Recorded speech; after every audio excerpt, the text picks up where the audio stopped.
So Natalie, regaining weight feels like a failure and I've struggled to trust myself again. How can I rebuild my belief that I can lose it again? The only way you can is through action. So I believe that what you tell yourself you become. You need to tell yourself you are doing it. There's no negotiation. You can do it. It can be different. You know, I don't know for certain I'm not going to have a regain. I most likely will throughout my life, you know. Hopefully not to the extreme I did or be in that position because I've learned from these. However, there's no guarantee in life with anything, but you can take action today. Hey girls, here are your hosts Gemma and Rach on the Let's Chat Girls podcast, joined by Natalie Carter. Don't forget to subscribe. So Nat, dieter, dilemmas, we are here. Lots of people have had like regain and stuff like that. So I've got a couple of... Very common. It's very, very common. And we want to take away the stigma and like the shame that you may feel about it. And hopefully by sharing some people's questions and giving you answers to that, we're going to do exactly that. So first question kind of touches on that sense of failure. So Natalie, regaining weight feels like a failure and I've struggled to trust myself again. How can I rebuild my belief that I can lose it again? The only way you can is through action. So I believe that what you tell yourself you become, and, you know, I do truly believe that, but you need to tell yourself you are doing it. There's no negotiation. You can do it. It can be different. You know, I don't know for certain I'm not going to have a regain. I most likely will throughout my life, you know, hopefully not to the extreme I did or be in that position because I've learned from things. However, you know, there's no guarantee in life with anything, but you can take action today, right now, and then really start to enjoy how much better you feel. Because when you are, there's nothing worse than feeling like you've put on weight, you're eating crap, you know, it feels like the world's falling apart, you know, whereas even just one day mentally of just taking back that control, hasn't got to be perfect, but taking back some control, you'll feel that little bit of spark coming back. So I would massively say you need to just take the action. If you're not feeling it, just take the action. I couldn't agree more. And I feel like, you know, we can have regain and then we can tell ourselves that we failed or whatever. But just like you said, now you are what you say to yourself. And actually, if you can look at that regain from a more rational perspective, you know, for example, my mental health has been struggling. I've gone through this. I've had this to contend with. If you can like accept and understand those things, then you're not going to feel that level of shame when it comes to that regain. And that comes down to being able to have someone that you can be honest with and speak with to help you get through that. Because if you can change the way you are viewing that regain, then you can absolutely change the way you are viewing what you're doing now. And it's not a case of I can do it or I can't do it. It's a case of I am doing it and I have these steps in place that are going to make this different from what I've done before. And what's the alternative? Exactly. Like when I got to a point last year where I was like, you know, you can feel like you're hitting a brick wall all the time, like you're trying and then it's just not happening for one reason or another. And we can try and find all the reasons. Sometimes, you know, trying to seek them reasons all the time isn't going to do anything. Like, you know, you can work that out along the way. I'm a great believer of just do it. Don't overthink, just do it. And just do it. The rest will fall into place as you're doing it. So sometimes we tie ourselves up in knots. You know, the like alternative is be miserable or you gain more weight, or change. So, you know, there is no option really, because I think deep down, from someone who struggled all her life with weight, you're always still going to want to try and lose it. So you either prolong that or you just get on with it and do it. And like when you said, sorry, Rich. Sorry, Lev. I was just going to say, I'm such an advocate for you don't need to know why. It's nice sometimes to know why, but knowing why isn't going to change what we do going forward. So sometimes we just need to know what. right? Not why. Yeah. So what do I do? What am I doing? What negatives is it having? Let me just get that. Once I know that, I can move forward. Don't lead yourself into this desire to know why the reason is. It's like we think if we know why, then it's an easy fix. It isn't. You don't find out the reason why to something and then suddenly it unlocks the answers to all of the questions in life. It probably will only bring about more questions. You'll probably never get to the root cause. Weight is so complex. Like if we were to look at everything in your life that has an impact. Rude. I'm just trying to. I'm just trying to get rid of the notifications. Oh, that's okay. I couldn't hear them. I've lost you. Can you hear me now? Yes, I can hear you now. Yeah, I couldn't hear them. No, I couldn't. Oh, that's fine then. That's fine. There you go.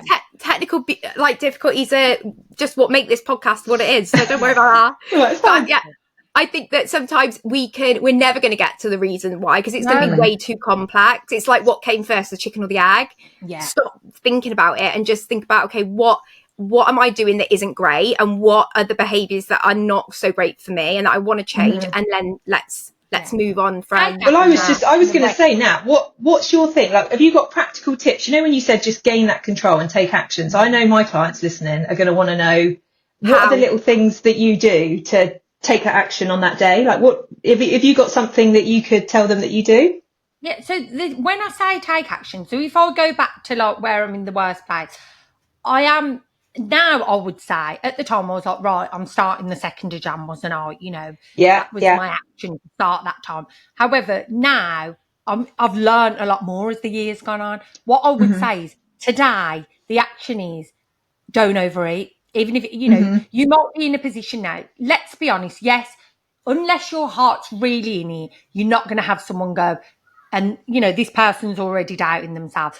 I'm going to start planning today. You know, the one-to-one plan is the best plan there is. There's no two ways about it for people who have similar mindsets. However, it's not for everyone. I'm all for that, but I do truly believe in it.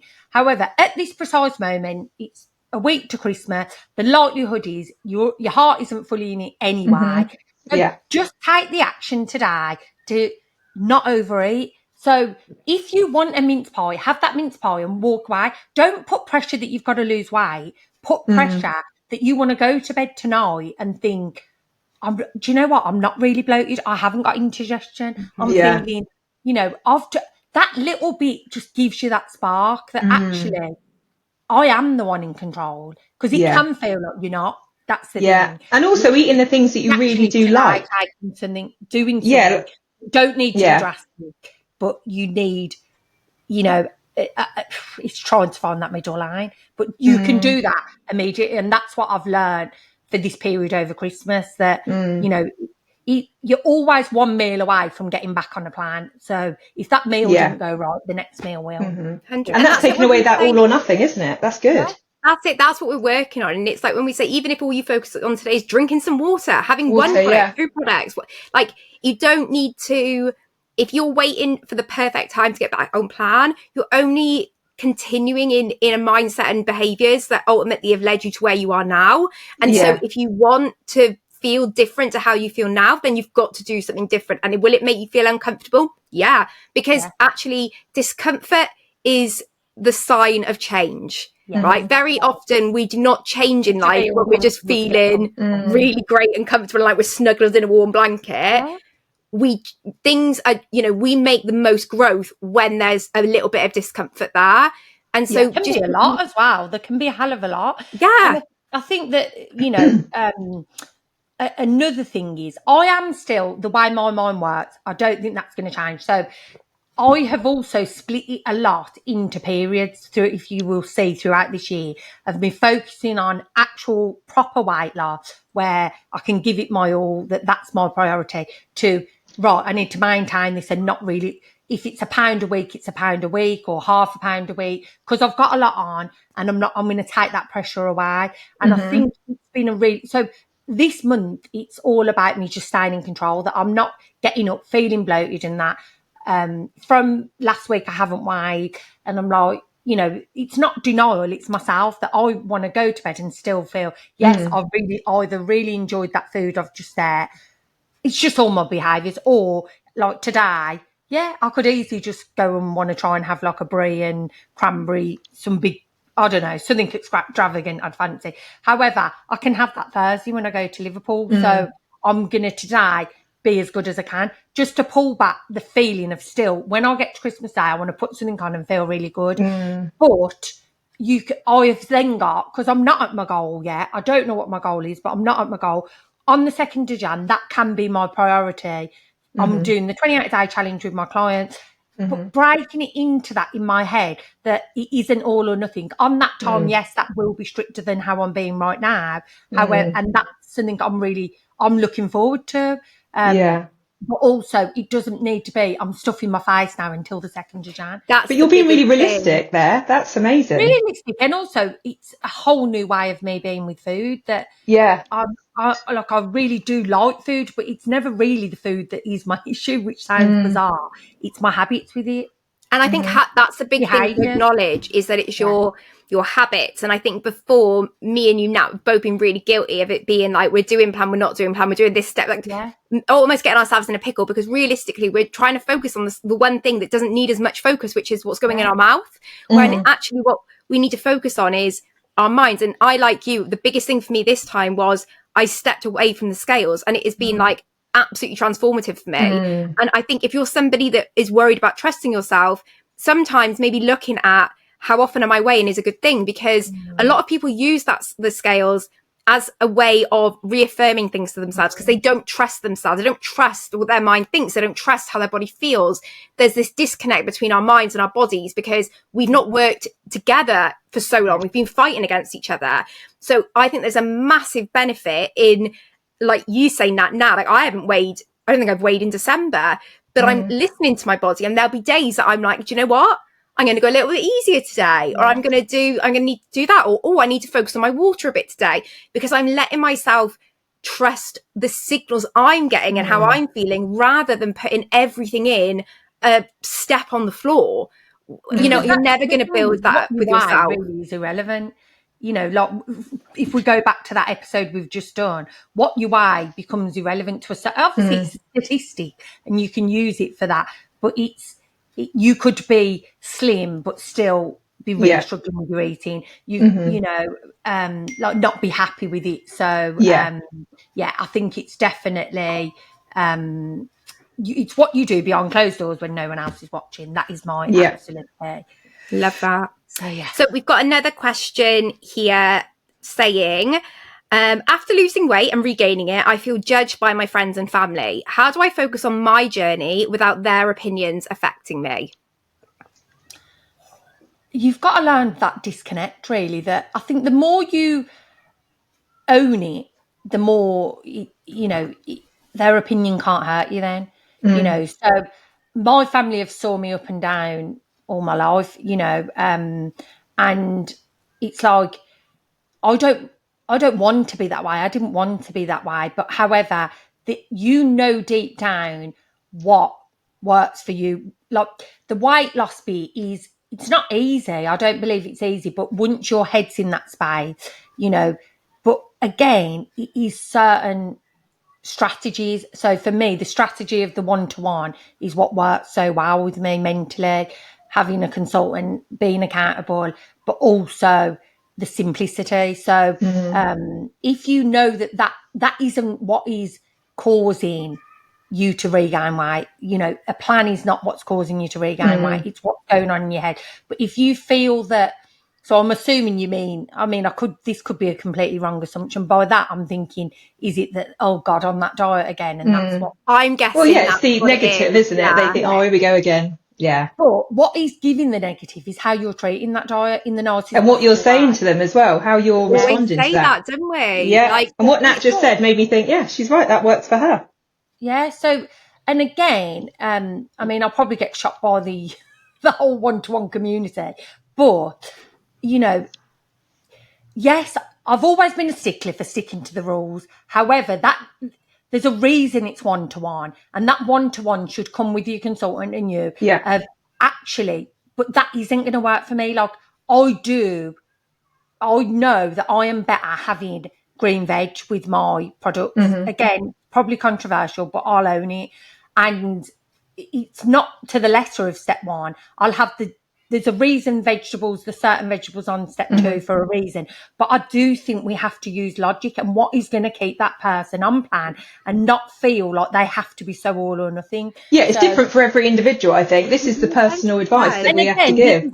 This is what you're saying. So I don't want, No, but also, Nat, it's a good point to say that is what works for you. But like me, for example, as like a different example of exactly the same thing, I remember saying to Gem, I will be having coffee every day. If you genuinely think you're going to take that off me, I will be the worst client you've ever had in your life. And I was like, I know I won't stick to it. Equally, again, controversial, I'll probably get my head taken off. Like I say this to my clients all the time, don't tell anyone my secrets.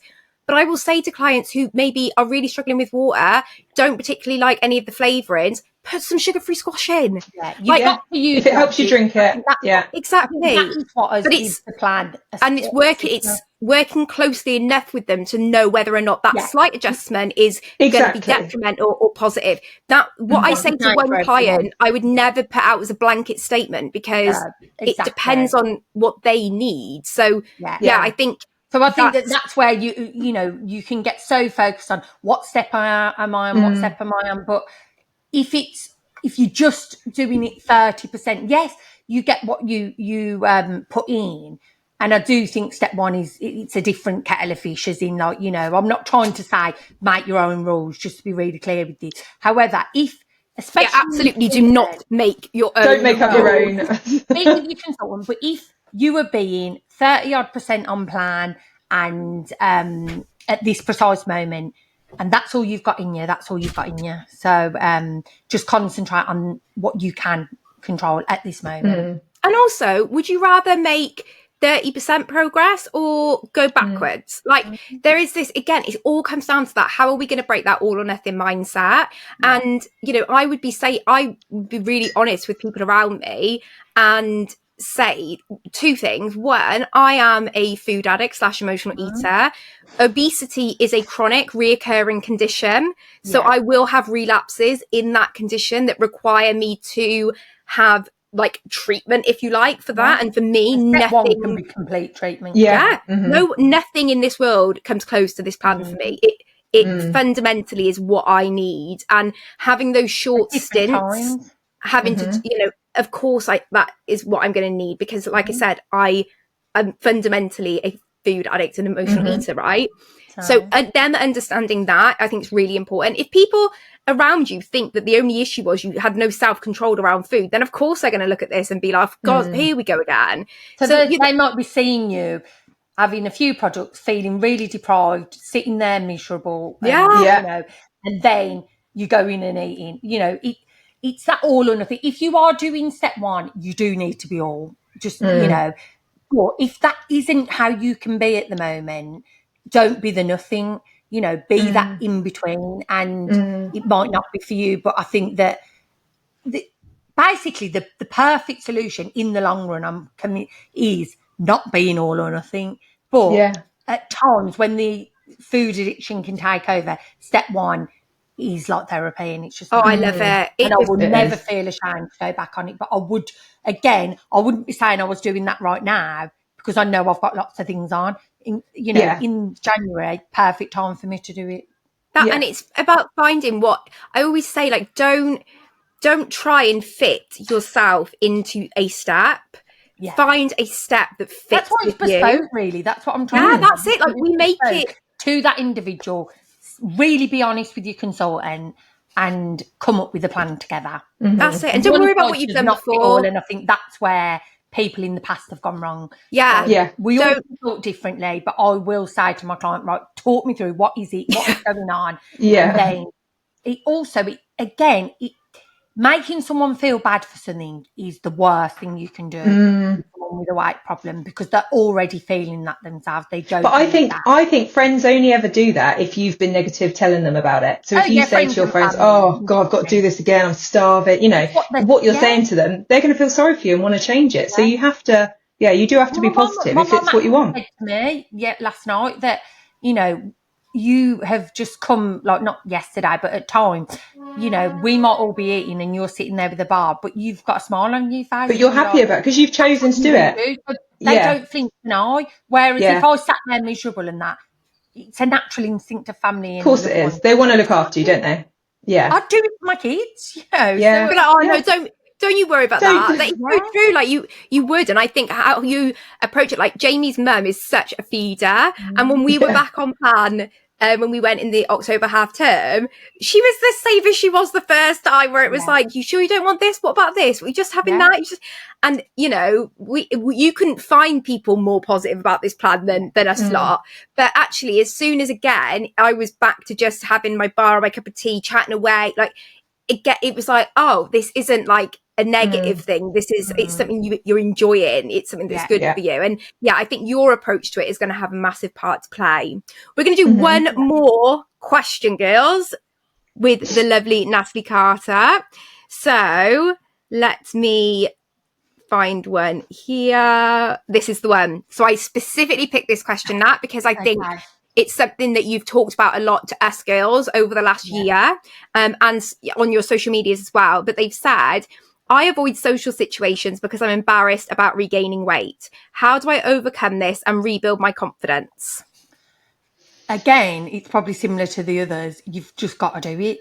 You've got to take that action. Just do it. Because what really are you ashamed of? People see when people struggling anyway. And also how you carry yourself. The more you try and hide away and act like when for example, when we went on the retreat, I was a lot heavier then. I felt lovely. I had that pink dress on. There's pictures of me, videos of me dance. I was literally living my best life because I just thought, this is who I am. This is my size. I'm no different now to then.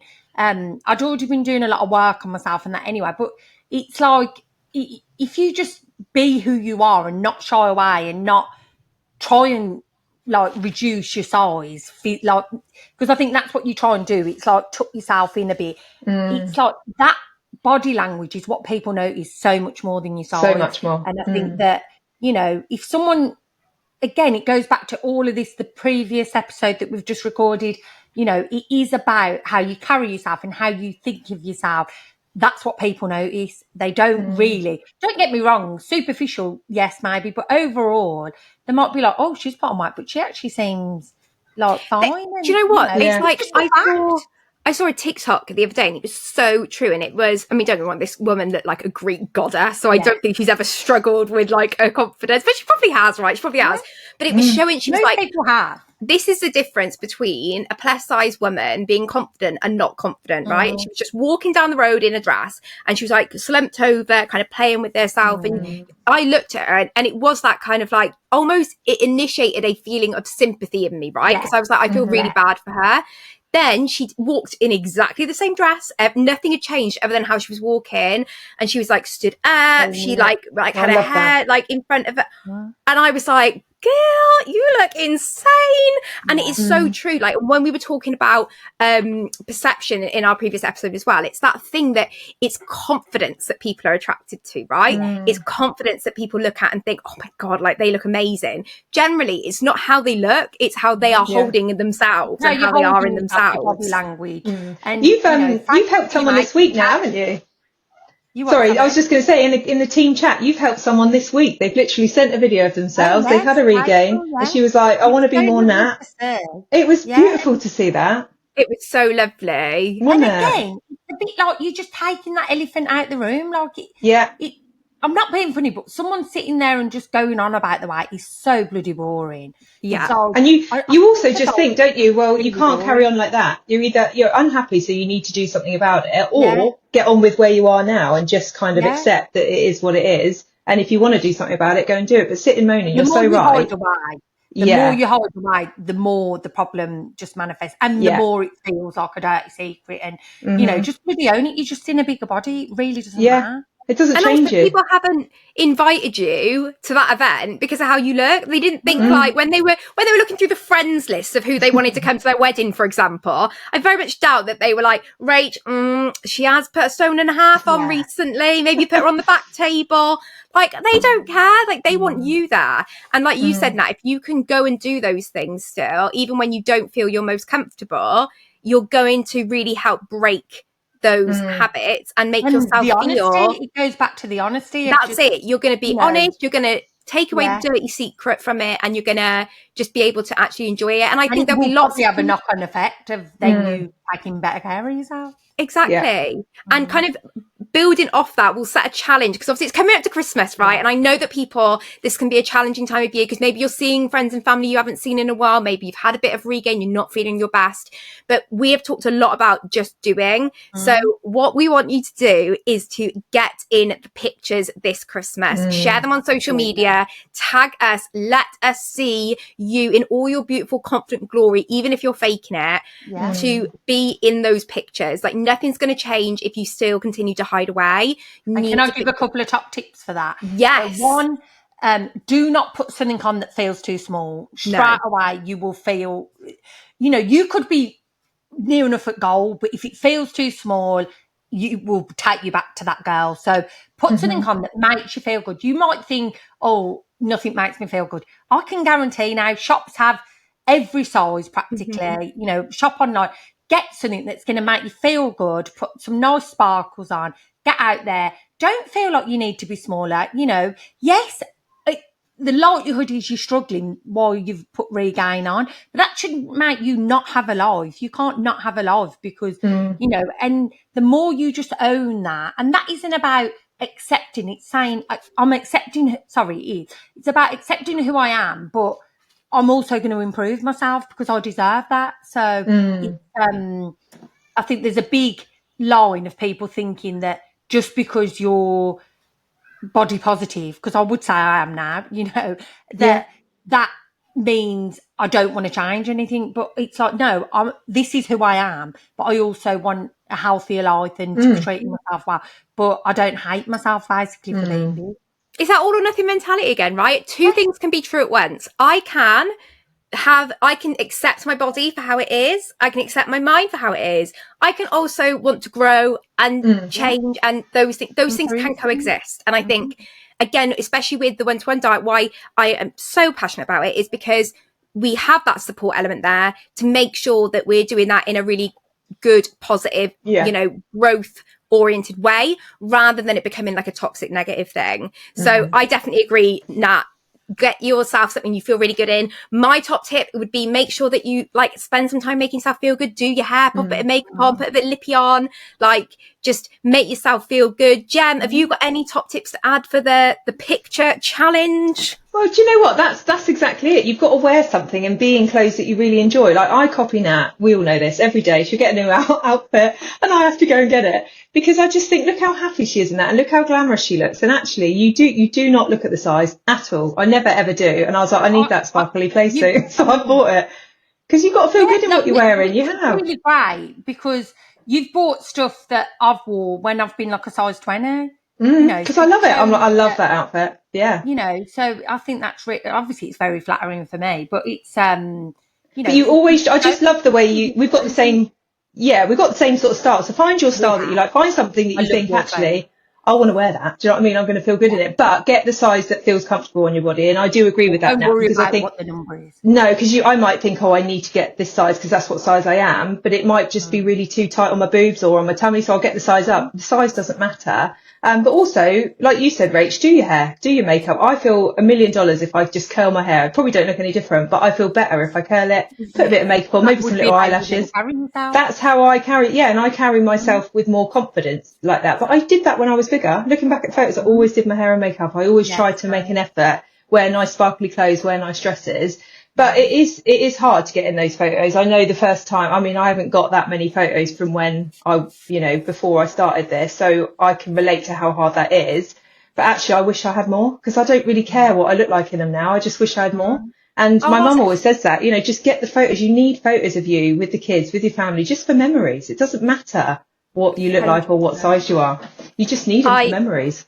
I wish that Mum had got in more photos of me. And I wish that I had pictures of me with Poppy on her first Christmas, which I don't. And so, get in the pictures. We'll share them on our social media. Yeah, we're going to hashtag. Yes, what should the hashtag be for it? Hashtag. Hashtag. Be more Nat. Be more Nat. We're going to hashtag be more Nat in our Christmas pictures. Share them on socials. Share in the comments below when you've done it. Tag us so we can go in and have a look at them. Nat, thank you so much for coming on. And thank you, Nat. Because I have got to go and have my nails done. But one last thing is, I just use it as well. Like when I saw the photos of me at the retreat, I was like, I look good in that. Yes, I'm bigger, but I look good. And then I thought, but I'm going to look even better. So you just, you turn it into I'm going to feel positive. even better. But I'm not having a life because I've put on some weight. It's just. But I think you helped a lot of people that day as well, because you were like, this is me. I'm going to stomp and sing, and everyone, you can film me. I don't care. Like, let's get it out there. And you said, but I am going to improve myself. I'm still going to be, better next year, and things like that. I think you massively helped me that day. And I'm like, go now. I'm chuffing myself. Thank you so much. I really hope that has helped and it is answered some of your questions. Like I said, use the hashtag #BeMoreNat, share your pictures on social media, follow us, our socials down below. As always, please like, comment, share, notify, whether that is, press the bell, all the things, because you have no idea how much it helps, and it helps push the podcast out to other people. But for now, it is goodbye from me. And bye from me. And bye from me. Thanks for having me, ladies. Merry Christmas, Thanks for coming. That's my lovely girl. We will see you all again really soon. Bye. Bye.